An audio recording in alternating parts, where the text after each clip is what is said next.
And are you refreshed? Good. Now what? Talked about just about everything that we could talk about, yes? No? Thank you. I get it, and I love all of it. My question is, if we don't have a new direct desire, if we're just happy and we just like flowing downstream, then what's really going on in your vortex will show itself to you, and you will feel the inspiration of that, because you do always, no exception, have powerful desires. So if you're doing as you suggest that you might do, just chilling, looking for reasons to feel good, you will be in the receptive mode, and you will begin to receive the momentum of that vortex. so I get the big things. I'm okay with my big desires, like my marriage is not perfect. I have issues with other big things, money, whatever. I'm okay with that, flowing downstream, letting the universe back me up. But when I have a really amazing idea and I feel like I need to effort to make it happen, and I catch myself. We really like those words a lot, because that's what we were reaching for in an earlier segment when we were talking about. It's an interesting thing to watch so many of you who are beginning to accept the laws of the universe and understand that sweet spot that we're talking about being in the receptive mode and then feeling the ideas flow to you. And it's so interesting to watch so many of you, Esther does it too, where you know what that feels like, but you're still really prone to try to jump into the action mode to try to goose it along. And the analogy that we've been giving recently is like, so you go to your kitchen, you want to make some toast, you get out your toaster, you get out your bread, you take it out of the wrapper, you put the slices in, you push down the levers, but you didn't bother to plug the toaster in. So you've gone through most of the motions that is accurate, but you didn't connect to the electricity first. And that's what happens so often. You jump into action when you're not clearly connected to the current. And so then the action does feel like effort. It'd be like trying to toast with no electricity. A lot of effort rubbing those rocks together. So if you're there, so can I go along having chocolate cake and doing yoga and massages and love and life, knowing that that's all being done?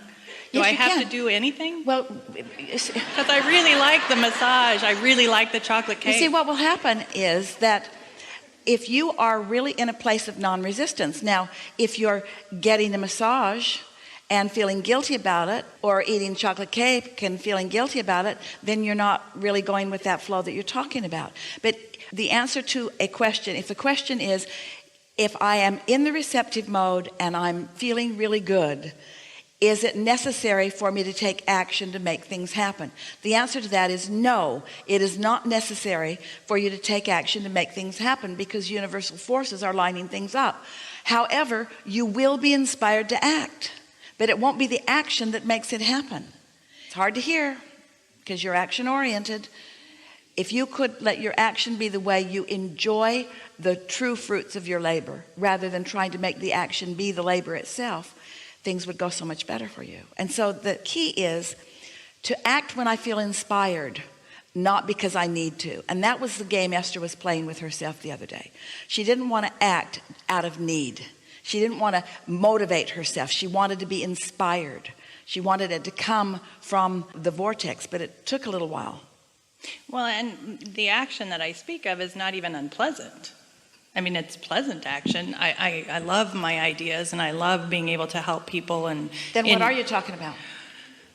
I want to flow down the river and just let it be handed to me. And I do feel it's not even guilt anymore. But that's the way this sweet spot that we've been talking about of thoughts turning to things is. Things are just handed to you. They come in the form of an idea, and then another idea, and then a rendezvous, and then another idea, and then a rendezvous, and then an impulse to go somewhere and do something with someone. It is all handed to you. But there's something in the human psyche that goes something like, things shouldn't just be handed to me, I should earn it, I need to deserve it. So we spend some time wanting to convince you that you are deserving of it.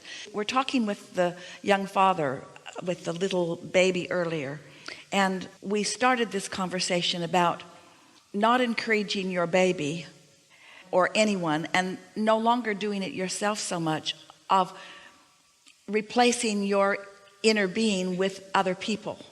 But so many of you have done that already, where you're trying to get the marks on the chart, or you're seeking approval from someone, and so you have gotten into the habit of acting, because when you get a job, usually the person who's paying you is expecting some action from you. It would be very odd if you just showed up at work and just sat there and your employer says, "What's going on?" And you say, "I'm waiting for inspiration." And your employer would give you some inspiration that's really more like motivation. Do this or else. And so it's the way you've sort of trained yourself. You've become far more reliant on action, and you're using action in a way that you never intended. Instead of getting into the receptive mode and following the flow of the energy, what most people do is they don't do that, and then they try to use action to compensate. And that's why the analogy of the toaster not being plugged in is such a good one. You're trying to get results out of a toaster that's not plugged in. And that's why so much of your action, it makes you feel tired, it makes you feel weary, it makes you feel unproductive. Where when you're really tuned in, tapped in, turned on, then. So let's get to the heart of this question. So how do I go about that? And we say the answer is momentum. And then you say, well, tell me more about momentum. And we say momentum simply means have a thought and don't contradict it. That really is the definition of momentum. Have a thought and don't contradict it. Esther has been playing with some friends, and they lived in another state, and they've been talking about moving to California for years. So this momentum has been underway, soft momentum. And it was momentum that came up in conversations like, wouldn't it be fun, and wouldn't it be nice if, and wouldn't it be fun if we could play together out there sometimes, and very light like that. And then the conversations got more specific, and they made the decision that they wanted to move there, even though they have a really robust business somewhere else. They really began thinking about that. And they weren't thinking about how it was going to come, or when it was going to come, or where it was going to come from, or who was going to bring it about. They're just thinking about, wouldn't it be nice if, wouldn't that be fun? So it became pretty constant in the conversation that Esther had with these friends, because she spends some time out there, and she just thought it would be lovely if they were there too. And then their conversation turned, as the momentum began to gather a little bit of steam, to things like how much fun we have when we are together here, and how many places we like to go and do fun stuff when we are here, and how many lovely restaurants there are here, and how nice it is to walk on the beach here, and not trying to make anything happen. They were just sort of milking what they all could feel like momentum. They could feel that there was subtle momentum going, and they began milking it, not to make anything happen, but for the pleasure of the milking of it. That was their agreement with each other. We'll talk about this if it feels good. So every now and again, one of them would call the other of them when they felt inspired to do so, when there was a little momentum going. And then a job opened up for one of them. A significant job opened up. And the question was, so do we take that job? Well, don't take any action until you can't stand not to take the action, was sort of the agreement that they had. And so as this began unfolding, Esther said to them, because she happened to be there, and they made the move, he took the job, everything is unfolding, and Esther said to her friends, I'm going to be out there for about 2 weeks during such and such a time, and I have about 4 days that I could focus with you as you move into your new house. That was all that was said. And then momentum started flowing. They were hanging around together, and they'd get an impulse to go over there, or to go over there, or to go over there. And in 4 days, they found everything from top to bottom that was necessary for this house with such ease and flow, and really very little spending of money because of the way it was unfolding, that Esther has been saying to anyone who she can pin down to listen to her, those were 4 of the most fun days I've ever lived in my entire life. So now she's trying to figure out why. What was so fun about it? Why did it feel like that? And then as she listens to us, we go on and on about the vortex, and we talk about the sweet spot, and she realizes, hey, we were in the sweet spot. So what are the components of being in the sweet spot? What does Abraham mean by that sweet spot? Well, we weren't trying to make anything happen.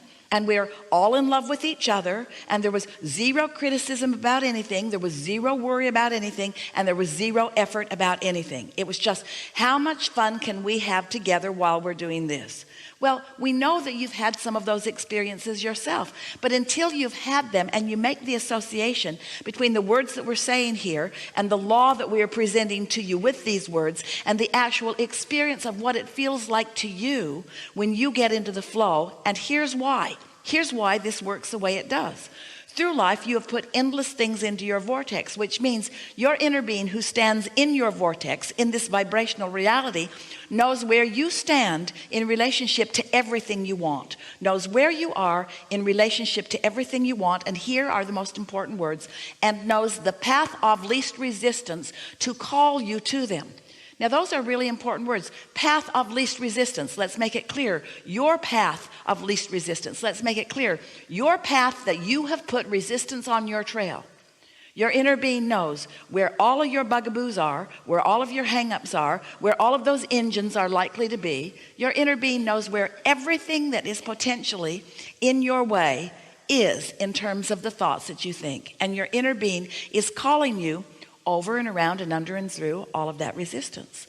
So if you are following your joy as you want to do but are really a little reluctant about, if you're following your bliss, if we are really doing a sales job and you are hearing it, that if you could get into that place where you're not acting out of need but acting out of want, not acting because somebody else wants you to, but acting because you want to, really following the inspiration, while it will be slow going in the beginning, because frankly most of you have been motivating yourself by what will go wrong if you don't act for so long that it's going to take a little bit of adjustment for you to do things because you want to do them. But we promise you it is really worth turning that corner and understanding that, because of all of the power that's in your vortex and all of the knowledge that your inner being holds, and because of all of the rendezvous and what you want to call coincidences that will line up for you and give you not only the results that you're looking for, but the ride that you want along the way.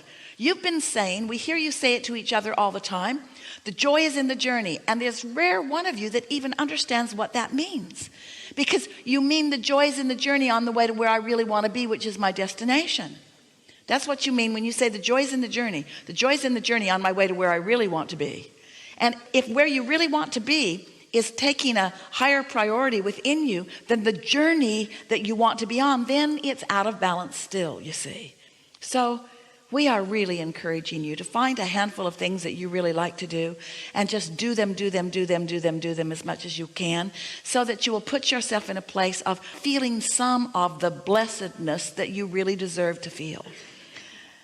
But even as we ask you to act like that, take this action of pleasure, we realize that we're contradicting our own message a little bit, because we really don't want you to act. We want you to find thoughts that get so big that you can't refuse them anymore. We want the thought to be so big that you can't refuse the inspiration of it anymore. But in order to do that, you got to start in this place where you stop contradicting the thought. You've got to let your thoughts become powerful. You've got to let a thought of your desire get enough momentum that it calls you. It's already called your inner being, and it's already called all of the other cooperative components. You're the last one who's holding out. So you've got to get enough momentum going that your desire can call you into that flow, into that stream. And the only way that will happen is you have to stop putting contradictory thoughts on the other end of your train. That's the only way.